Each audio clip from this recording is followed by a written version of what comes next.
each and every one of you. I hope that you guys are being blessed and trying to keep yourself healthy. I know that's a vitally important thing for us to do, and sometimes even trying to do that, it doesn't quite work. But I'm so thankful today that Source is in the middle of everything, and even in those times that are hard in our life, we certainly have to ask ourselves, Source, what is it in this situation that you want me to see? And so if we do that, then everything becomes a learning lesson. And at some levels, it's very sad to me how many times we do forget history. And I'm speaking now more in reference to, while it's applicable, more in reference to the history of our life. What this month did you do last month that you didn't get it last month? For many people, it could be quite a few things. So I think it's quite important that we think about what we do, and when we make an error, then we need to think about the error, and through contemplation and time, eventually those things will fall away one by one. And so we're back into Jesus in the Essenes. For those of you, this is I believe it was the second book or the third book in Dolores Cannon's list of writings.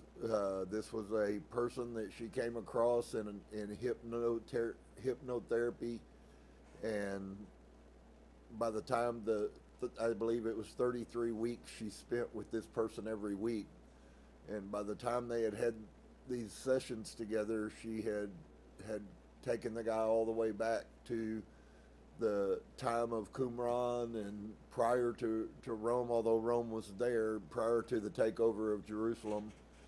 And we've been really blessed to get to see some pieces. We're just, I think on one level, we're really kind of just getting started. All of this is just is all the preparation for the things that we'll see in the latter half or near half of this book. And so some of you have told me that you really are blessed and you appreciate this. On that theme and on that concept, I think it really is up to us to choose to care enough to go find out wisdom. The scripture talks a lot about those people that are Source's children, or people who desire knowledge, and there's been so much confusion between Christianity and parents. Most children are really not very conscious at all of the importance of intelligence, and so we're going to try to pick back up. I'm going to move backwards a little bit just simply because it's been a couple of weeks. Wonderful blessing here for us. I hope you guys have been blessed. I'm very thankful that Source was with me and has healed me and brought me along, although I do get tired pretty quick, and that'll only continue for a while, and I will eventually get my strength back, and we'll be back to normal, whatever that is. So let's come together, if we could, bring ourselves down, centered on our heart. That's really the whole crux of all that's going on, and I have a lot that I would like to say about where are we and what's going on and what does all of this mean. I know some of you are struggling with what is truth and what do we believe, and I think you might find as we go along that it's in some ways quite different than what we were told truth was. So may the light in me see the light in you, and may the light in you see the light in me. Namaste. What a wonderful way to begin. It is part of what's going on in the world right now. Many of you may realize it. Some of you may not really understand some of the pieces of things that I say. Is there a change going on, not just in each individual, but is there a change going on a worldwide level? And I think that though we still live in a world that doesn't seem to look all that much different, I think it would be very, you would do yourself a very great disservice if you could not spiritually see how much things are changing, uh, and how many different levels and how large the changes are manifesting. Uh, and so uh, there's always been change. It's hard for us because if you were like me and grew up in Christianity, you believed that you had the truth and there was nothing else but this was the only truth and it was the true truth. And unfortunately, it's been a long road to find out that very little of what I believed was the truth, and what was given to us was so corrupted and out of perspective that you would never be able to come to the truth from it. I say that I don't think it's a conspiracy theory. I personally believe it's a conspiracy, actually, uh, and it wasn't done intentionally to hide who we are, to hide our greatness, to hide our wonderfulness, to hide our power. And because that was taken away from us, most of you don't even have a clue about that being true in reference to yourself. And I'm not talking about pride. I'm not talking about egotism. Many people I've met think that what's being taught is egotism and pridefulness. And in reality, it's not at all. In fact, the only way you can truly ever ascend to the level is by, as Yeshua said, you must die to yourself. And so many of those biblical principles that were hidden from us are still manifesting. The people that didn't do them when they were in Christianity are going to be no more prepared to do them now, most probably. So, in other words, without change, there is no change. And so there must be a change that goes on, and it's not a thing that anyone can do for someone else. They must first off desire it in their heart. Secondly, they must begin to apply the action that brings forth the Spirit, and then they must accept the responsibility for that which they are required to do. And until a human makes that decision for themselves, they're most probably not really any different than they were 10 years ago. And so that's a very sad state of affairs, but it does tell us that the opportunity to be different is here. It's just up to us to make that difference. And so I hope you guys are understanding and are on that journey to become your highest self, to become all that you were intended to be and were told that you were not. And of course, we know, according to the scriptures, if we believe a lie, then we are guilty of that lie. So let me show it to you. If you believe the lies that have been propagated against you, you're guilty of those lies. And that sounds almost condemning, but it's not, because source is bringing truth. And so now you will make a conscious effort. It will be intentional, not unintentional at all. You will make a decision one way or another. And so as we continue to go back, we recognize, maybe some of you have, that reincarnation is real, that there really are people that have died. In fact, if the truth were known, all people have lived multiple lives. But some will not accept that, and if it is, so be it, you know. But it doesn't change the truth. It doesn't change the reality. And it's coming more and more. I'd like to talk some about the veil, but I'm going to try to withhold myself for a later time, because some of the things that we see going on, I could speak prophetically and show you what the future is going to look like, and who it's going to look like that for. I don't say it will be for everyone, but I do say that it will be for all of the ones who are willing to accept truth. So we're going to pick up, if you have the book, wonderful. I'm on page 131. If you've been reading on a PDF, I apologize. I'm kind of going backwards a little bit because it's been a couple weeks, and hopefully that'll give you some time to catch up. But in my book, we pick up on page 131 down near the beginning. That's chapter 13. If your PDF does have chapter headings towards the end of it, about a page or two from the end of it. And so it begins, and then maybe this will help you locate. There was a drawing that was given to us. She's moving into a time in her dissertation with him, and it has come to earth, come to light, that there was a great earthquake that went through there. And so that kind of sets the stage for you. If you're looking for it, then if you have pictures, there will be a picture of some stairs that were really cracked. It's really, really, really significant that existed, because that is how those steps are even today. And the fact that somebody in the middle of a trance who's never been to Qumran could pull that out, that there was an earthquake, and not only an earthquake, but that those stairs were fixed. And then we can go over there in the year 2024, and we can find those very stairs that have been repaired still. So that goes, credence goes a long ways as far as I'm concerned anyways. And so Saudi responds to her, and then this is her retort. But this occurred before his lifetime. During his time, there was never a time when the people abandoned the community. There's a statement that was made that there was a season, a time in Qumran where it was empty.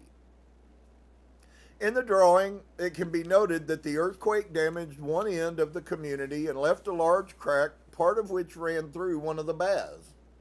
The archaeologists also found evidence that some of the damage was repaired, especially around the tower. I wanted to ask about this, but I would not mention the word earthquake. And so Dolores asked Saudi, do you know anything about any natural catastrophes that have occurred since you have lived there? And Saudi responds with a pause, as if he's contemplating or thinking. And he says, you mean when I remember when I was little, my mother said that there was the shaking of the cliffs. At one time, there was great fear that the whole place would fall off into the sea. I was 2 or 3, maybe. I'm not sure. I have no memory of it. Okay? But he does remember his mother speaking of such. And so Dolores asked him, did it do any damage to the community? And Saudi responds, there is a handspan gap where that part of it slipped and fell.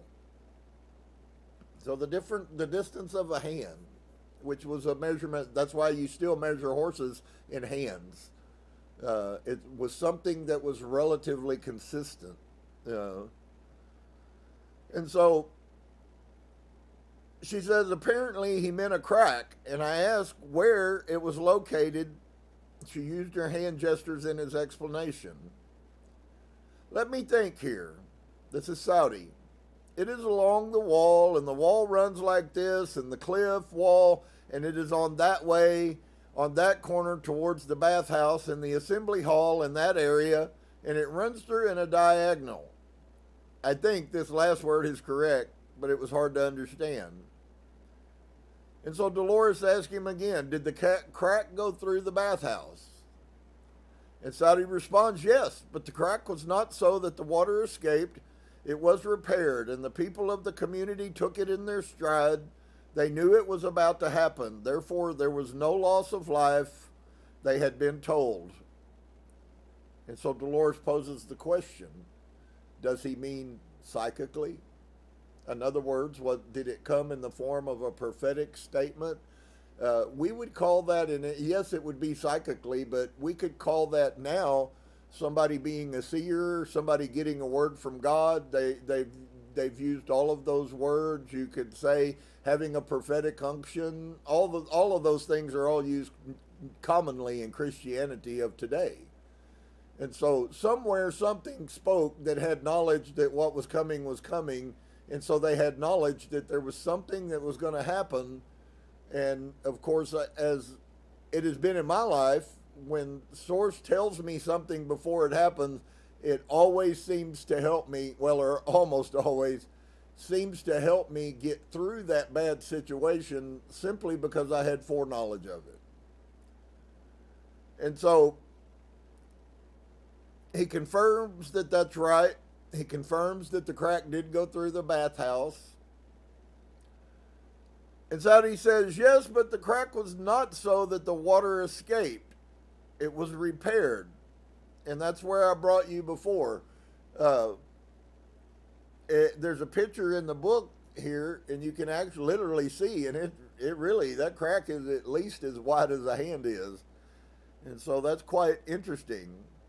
And so Saudi gives us this information that happened before he was, or at least when he was a very small child, which is being pulled from a memory that's 2,500 years old. It's quite amazing, friends. I said it, and I'm going to sow this seed of goodness into your life again. Christianity told you that there was spirituality. Christianity did nothing to teach you true spirituality. In fact, they concocted a scheme to hide the true spirituality, as I've been trying to show and expose to you guys the true spirituality in which the first century believers, those of Yeshua's followings, and what they actually believed. And it has been twisted. I promise you that stuff is not accidental. They did not want you to understand that literally when Yeshua said, you are the light, and when he told you, you are little Elohim, he meant exactly what he was saying.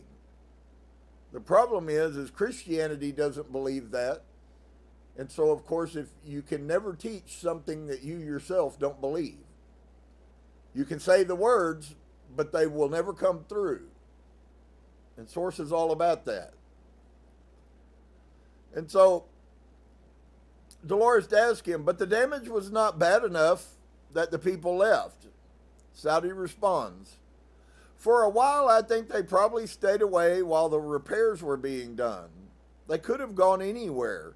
They could have gone and stayed only in the housing up on top of the hills. They could have gone perhaps to caves. We know they were all over the desert. As I say, I was too young to remember. I only know what I have been told, so I do not remember never being here. All he's known his whole life is Qumran. And he was told this thing happened, but he never saw it where he had consciousness to be able to understand it. And so Dolores asked him, she says, I have heard it said that your people abandoned the community for many years. And if you've done any study of Qumran, you would have found that also. So that's what makes what he says next kind of quite shocking.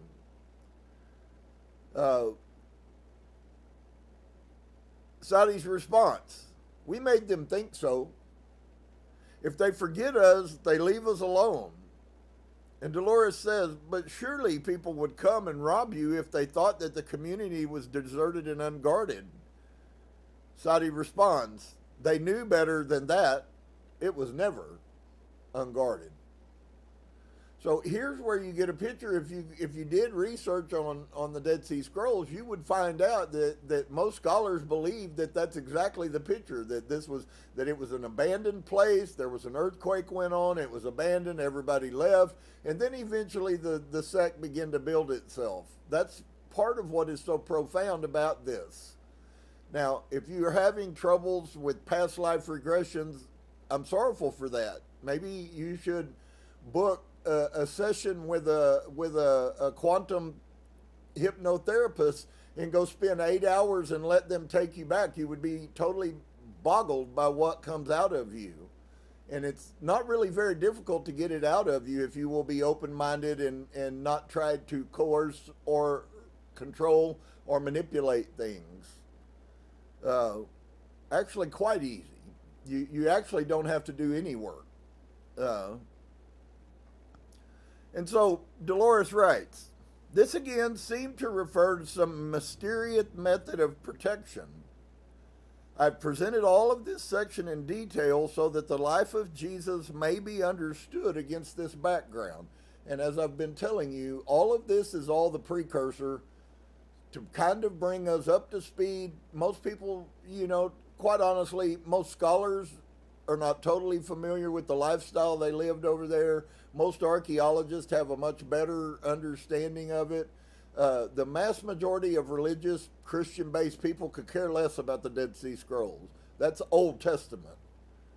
And yet anyone who doesn't care about what's going on in our past is probably living in the lie of it, because your history never goes away, friends. You're creating a history right now that you're going to have to pay a price for. It would do us well to begin to function in a different realm about the world and the spirit and the things that go on in our lives. And so she says, this again seemed to refer to some mysterious method of protection.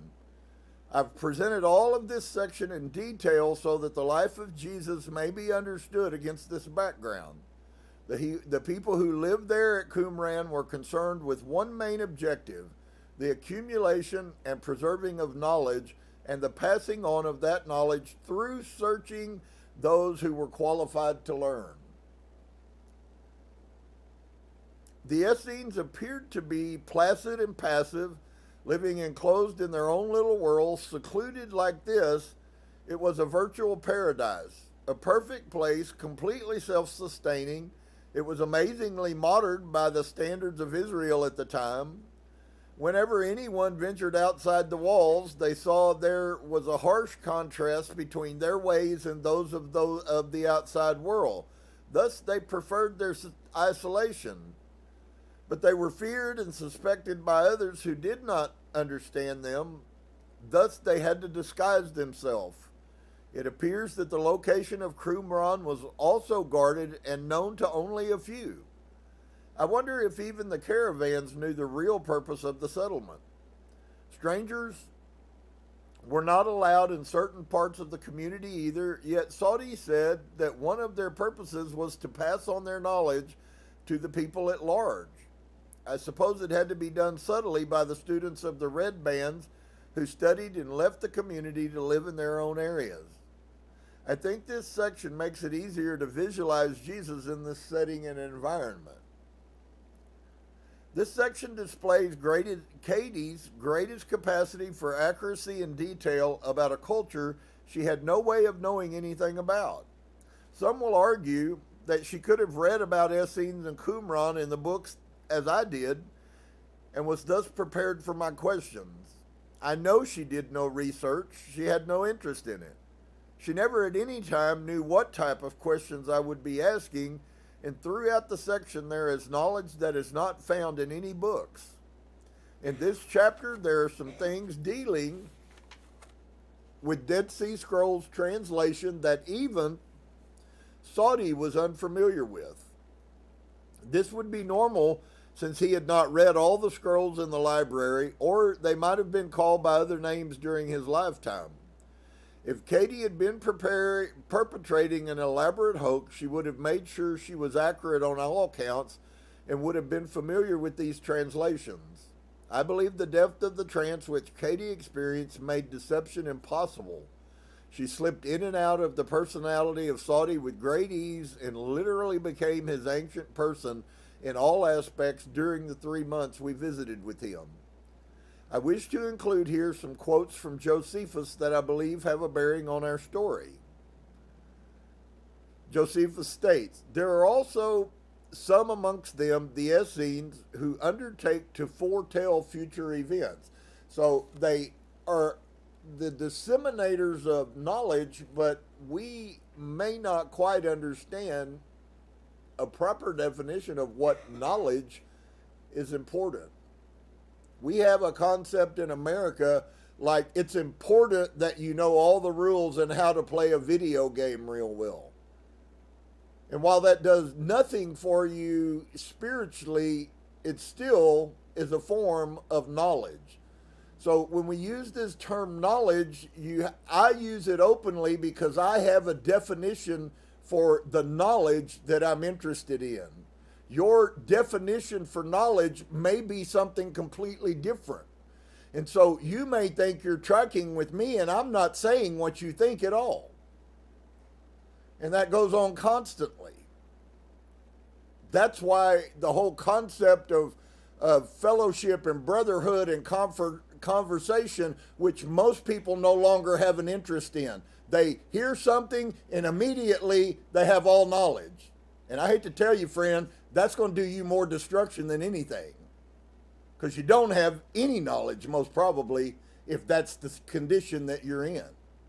There was a reason why these guys stayed together, and they constantly talked, and they spent hours of praying and meditating and fasting and spending time, and there was nothing more important than the truth of source. There's a reason for that. And it does still go on today. There are still people that are desirous to have true knowledge. And so it's up to us to make that decision and to apply ourselves. Of course it's not easy. Of course it takes something from you. Of course it involves work. Of course. And so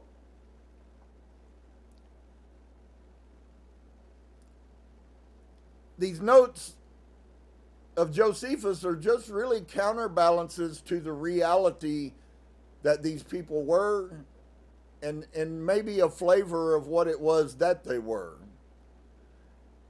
And he says, there are also some amongst them, the Essenes, who undertake to foretell future events. So we can tell from that statement right there that they were known as being spiritualists.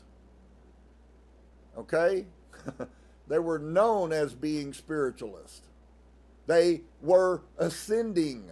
They were growing in knowledge. And as I've gone along in the past months, I've recognized, I shared with you the other day on Saturday, that according to the text that we are reading, it is mandatory that you become enlightened. And that has opened up 1,000 different pictures that I've never looked at. But it's not about you getting saved, going to heaven, and somehow becoming something special. In fact, it actually is the antithesis of that. And we'll look at that as the months go by. And so, these Essenes were spiritual people. They were using things that today would have been called magic. Like, if you remember a month ago when Saudi speaks of the ancient batteries and the ancient lights that they used in this community, I have found those batteries and lights all the way back to 5000 BC in Mesopotamia and in Egypt. That's 3,000 years they were using a battery that you know nothing about. And so, having been brought up from their youth in the study of the sacred scripture, and just so you know, there was no canonical New Testament, in divers purifications and in the sayings of the prophets, and it was very seldom that they fail in their predictions. Doesn't sound much different than many of the things that were going on. Here's the problem for us. These channels that are coming through, that there is a changing. Right now, we are supposed to be, according to the Akashic record, we are in the middle of the beginning, or we're in the middle of the beginning of a very, very powerful spiritual event that's going on. In fact, it's a time in cleansing, and it's going to run for about a month, cosmically, if you would. The alignment of stars and things that are going on in the cosmic realm, what the sun is doing, all the solar flares that are fixing to start hitting us, all of those things affect the magnetics and are going to affect this earth. Some of them, for some people, are going to be very positive.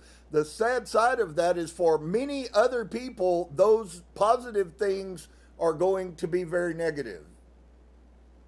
So when you start calculating what it means to be positive, you must always understand positivity and negativity are exactly the same thing. They're just on different ends of the chart. And I know many of you probably haven't thought much about the Kabbalion, but I find it every day. It's the largest source of spiritual truth that most people will never understand. And so these people were very spiritual, and they proved that. We hear Paul saying, if somebody doesn't have spirit, I used to ask in Christianity, and quite honestly, it used to baffle me. Because it didn't matter whether the preacher had been a preacher for 60 years or whether he had 10 college degrees in theology. I was often amazed at how many did not possess any spiritual power or any spiritual unction.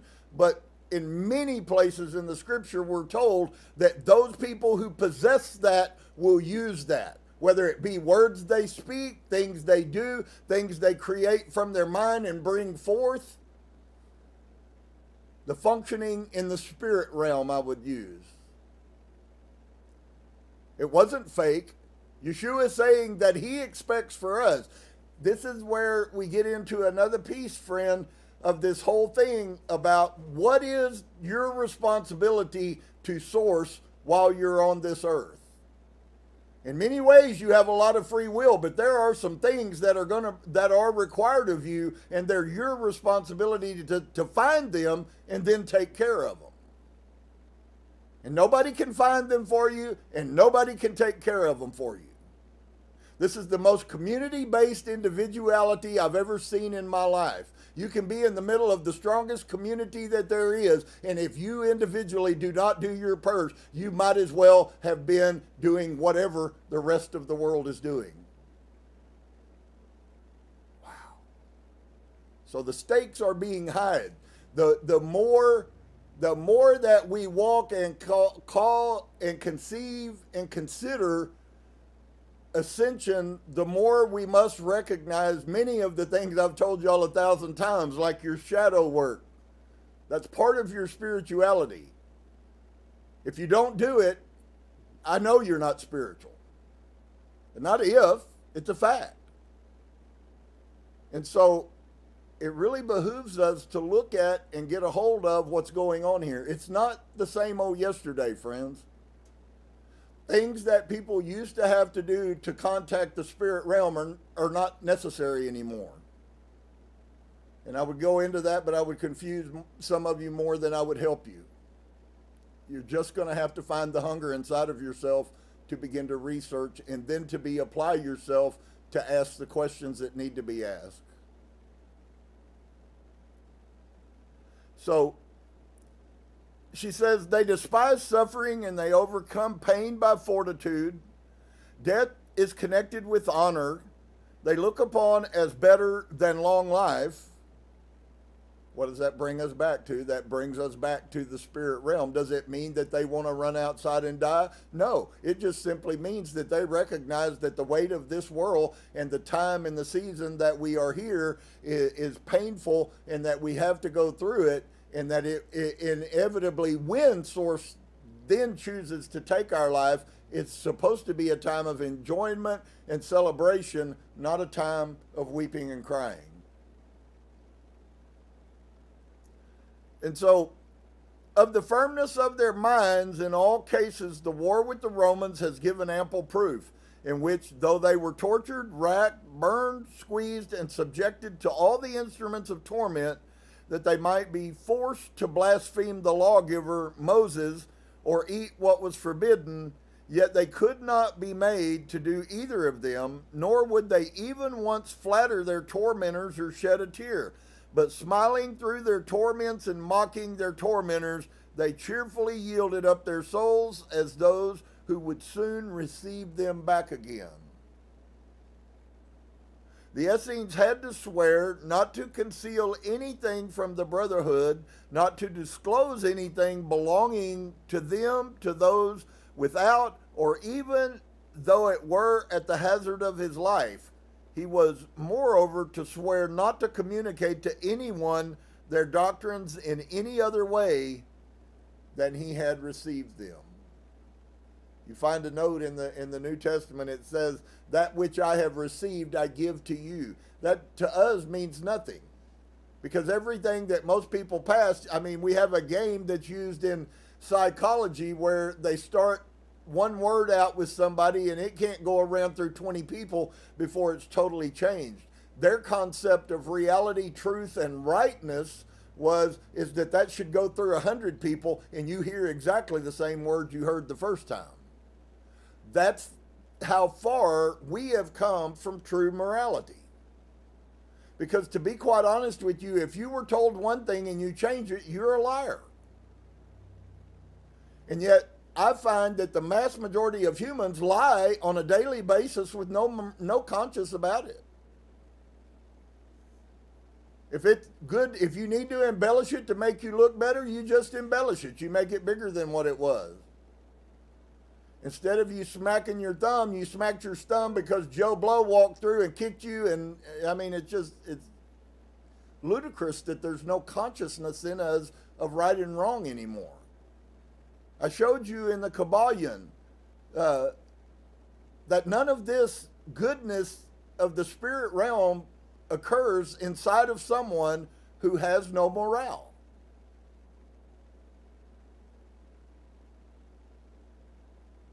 That's a different situation. You mean I still have to live by the 10 Commandments? To be quite honest with you, I believe it is more appropriate, the 10 words. And so I'll share this with you and maybe it'll help somebody. The 10 words, what does that mean? Are they 10 commandments that take me to hell if I don't do them? Well, maybe in a form. That's certainly a possibility. But what if they weren't at all 10 commandments that you must do, but they were simply 10 words of what you should do? See, I'll show you the difference between that. As a Christian pastor for 30 years, I had lots of people around me who did all kinds of stuff, and none of it came from their heart. And they thought that they had some gift in heaven because of that. And I'll tell you the truth tonight, they have no gift in heaven. Nothing that you do that you have to be coerced into doing has any value to you other than on this earth. None of it. So when people do things and they only do them because there's a rule or a law, that's wonderful for modern time, but you miss the spirit of the whole concept. The concept is I should not have to command you. I should only need to tell you what right and wrong is, and that is sufficient for your heart to desire to do what's right. And if it doesn't desire to do if you are struggling with stealing, friend, you got a lot of bigger issue than just stealing. You have a spirit problem. And many will walk around and convince themselves that they are filled with the Spirit, and while they may be filled with a spirit, I'm not quite convinced that is the Spirit. Remember, the Bible tells us there are many spirits and none of them are without significance. And so, what does that mean to us? It means that the stage has been wonderfully set and is being set now. Of the people that will ascend, and there are people ascending all over this earth right now in this very time, in this very frame. In fact, the veil has never been thinner. We have never been closer to true spirituality than we are as a world, at least for 24,000 years, than we are now. If it is found to be true that the Atlanteans were also at the place that we're headed, then it's been about 24,000 years ago since that happened. Kind of blows a 7,000 year creation story up pretty bad. So what was the point? The point is that it is up to us to choose to ascend. And there are things that keep you from ascending, and if you continue to do those, you continue to believe those, you continue to function with those, and you lie and tell yourself that you're not, it will massively affect you. See, this is all about truth. Love is truth. When the Bible says God so loved the world, how did he prove that he loved the world? He proved he loved the world by sending truth. You would do very well if you would not discount my words, but you would in fact spend countless hours pondering and contemplating the words that I just spoke to you. Don't you be a bit deceived, friend. Love is truth. In any place that there is falsehood, in that, it deceives the truth of love.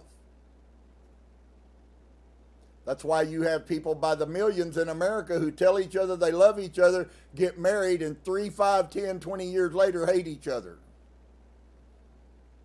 That's a deception. And it is the norm in this country. So that's where we are so far from the truth, so far from the spirit of Source. Source doesn't like that. Let your yes be yes and your no be no. Who said that? The Christ. And anything other than those two things, and yet I've met thousands and thousands of Christians who say they are God's children and they love Jesus who do not believe that.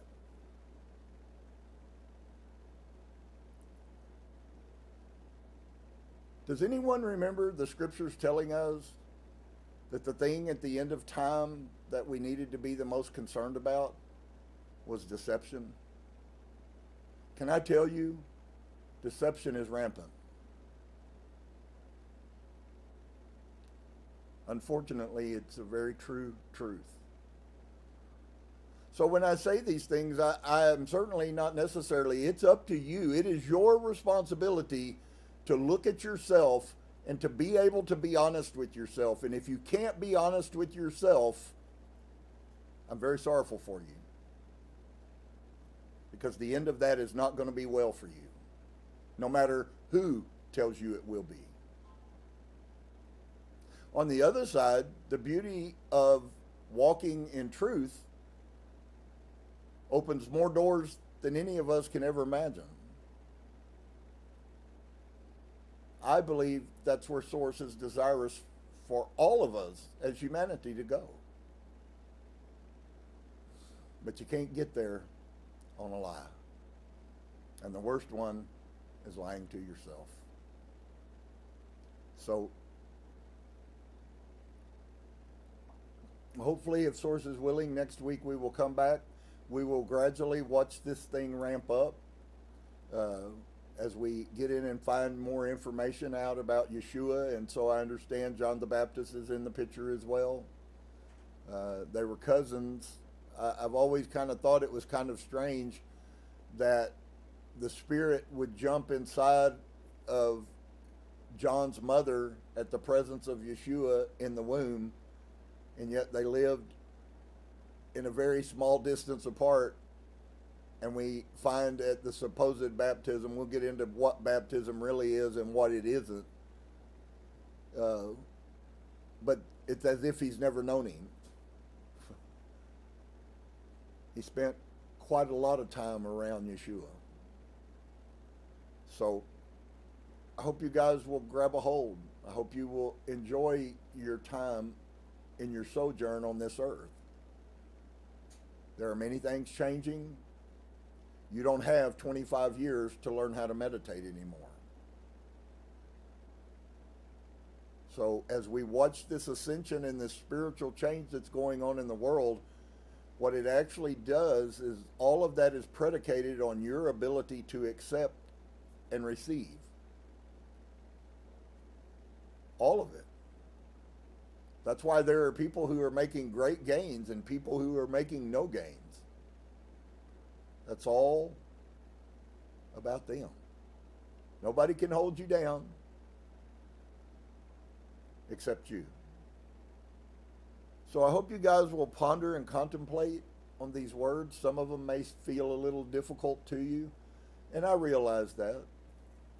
That's why I spoke of you in the past of this resonant concept.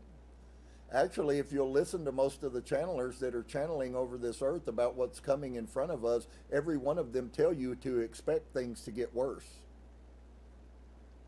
The beauty is it doesn't matter. There's a day of victory, And those who are walking with Source, much of that they will not experience anyways. And so I know that's kind of, once again, muddying up the water without much validation, but I'll just encourage you to contemplate those words and think on them as you work, and ask yourself, if any of this is true, then what is it that I need to do? It'll serve you well, friend. All right? Well, may the light that I've spoken on you be received by you, and may I also receive back the light that you would send from your heart. Namaste.